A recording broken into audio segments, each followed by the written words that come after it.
Қайырлы күн. Әдебиеттік оқудан 58-ші сабақ жолбарыс пен түлкі ертегісінің онлайн мектепте дұрыс орындалған нұсқасымен бөлісемін. Каналға жазылып, лайк басып қойыңыздар. Алға басып, ертегіні оқимыз. Одан ары қарай тапсырмаларға ауысамыз. Үзіндіге сәйкес келетін иллюстрацияны белгілеп, бірінші сурет сәйкес келіп тұр, соны белгілейміз.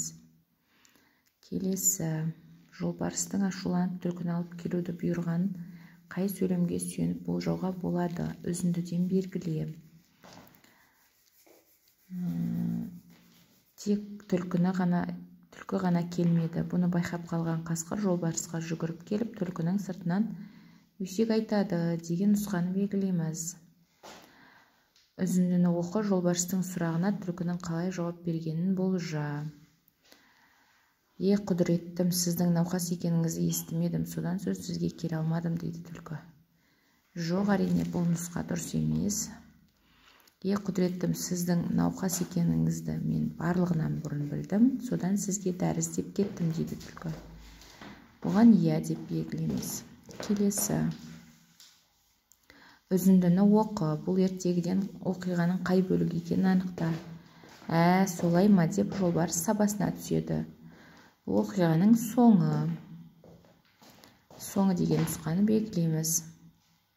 Келесі. Үзіндіні оқы. Түлкі шынымен дәрі іздеді ме?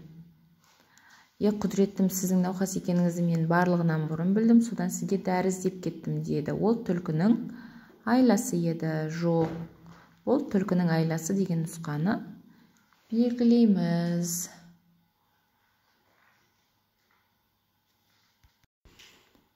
Осылай орындап, тапсырмалардың барлығына дұрыс жауап беруге болады. Сәттілік. Сау болыңыздар.